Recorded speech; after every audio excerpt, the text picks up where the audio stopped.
allons à la source. Je sais que vous aimez aller au bout des cheminements. Est-ce que pour vous, la pensée révolutionnaire vise à corriger quelque chose de presque naturel, en fait, qui est une forme de hiérarchisation entre les personnes, entre les groupes? Ou est-ce que elle arrive en aval, en amont et en aval, et elle dit au contraire, il y a eu un système qui a créé des hiérarchisations qui n'ont pas lieu d'être et auquel cas il faut les supprimer.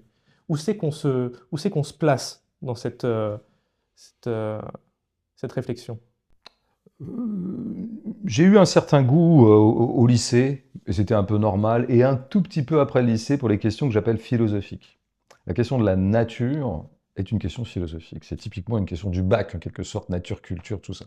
Ça m'amusait, moi, tout ça. Et puis moi, ça me passionnait parce qu'à l'époque, je positionnais un peu le problème comme vous êtes en train de le positionner.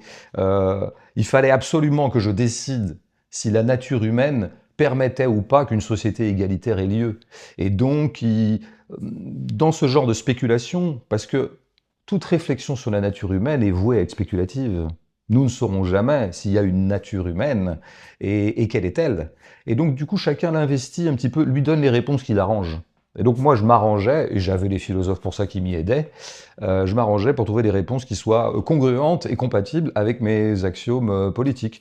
Donc, je pouvais dire, oui, mais il y a une bonté dans la nature humaine. Bon, c'est vrai que l'homme est parfois méchant, mais en même temps, naturellement. Et bien sûr, il a été dévoyé, c'est la société qui s'est organisée de telle sorte que la bonté, les prédispositions de bonté de l'humanité ont été détournées, ont été biaisées, et s'est créée une société qui est à l'inverse de sa bonté originelle, à savoir une société où l'homme est à loup pour l'homme, où c'est la loi du plus fort, etc. Bon, on peut tout faire, faut faire plein de montages comme ça.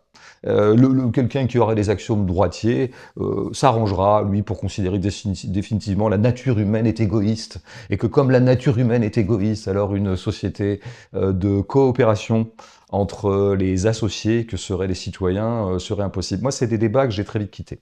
Mais d'ailleurs, je pense que le marxisme consiste tout à fait à révoquer ces débats-là. C'est bien ça, l'événement marxiste dans l'histoire de la philosophie. Il n'a pas été le premier à le faire. Il y a eu quelques précurseurs. Mais Marx achève un peu le truc en disant tout ça, c'est des questions idéalistes. C'est-à-dire, c'est des questions idéales, c'est des questions d'idées.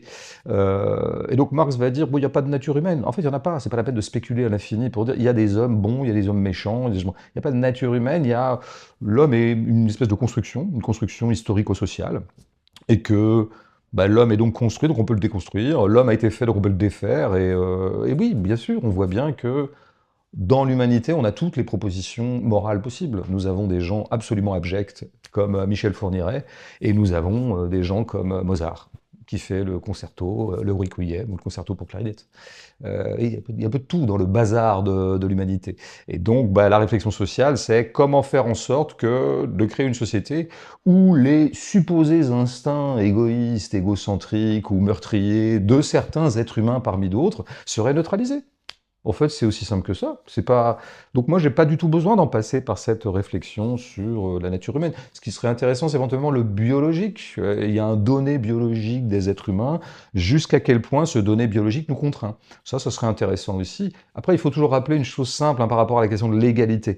Moi, l'égalitaire que je suis, à cet égalitaire que je suis, ne pose aucun problème de constater qu'il y a des inégalités de capacité au sein de l'humanité. Aucun problème. Ça n'est absolument pas une contradiction. Le système politique, c'est autre chose. C'est pas du tout, on va articuler les hiérarchies sociales aux hiérarchies biologiques, aux hiérarchies des capacités. Ça serait plutôt une option droitière, effectivement. L'option de gauche, c'est dire que la biologie ne fait pas valeur. C'est pas parce qu'il y a une donnée biologique inégalitaire qu'on doit construire une société inégalitaire.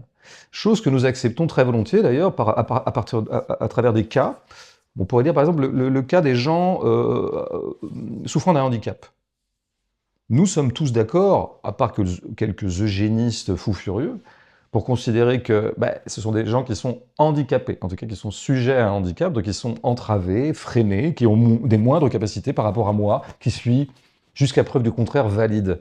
Mais tout le monde s'accorde à dire que la solidarité citoyenne doit opérer, la solidarité au sein du corps social, pour pouvoir compenser cette inégalité de départ dont souffrent ces gens, en tout cas cette espèce de lacune, et de leur, autant que possible, de faire en sorte qu'ils soient des citoyens comme les autres. Bah, je veux dire, ça vaudrait pour toutes les inégalités, pour moi, en fait. Et donc, c'est pas parce que...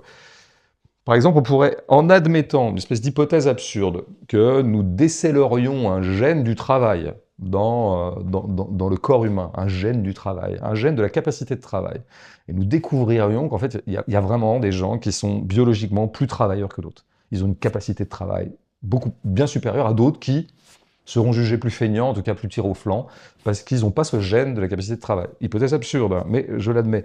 Pour moi, ça n'empêcherait absolument pas de fabriquer une société égalitaire. Ceux qui ont eu la chance d'avoir un gène du travail, eh ben, travailleront plus. Puis ceux qui n'ont pas de gène du travail, eh ben, ils travailleront moins.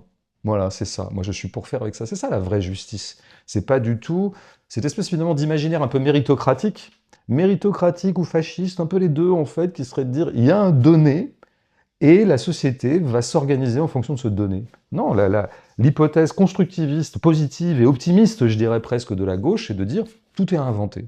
Fabriquons la société que nous avons envie de fabriquer.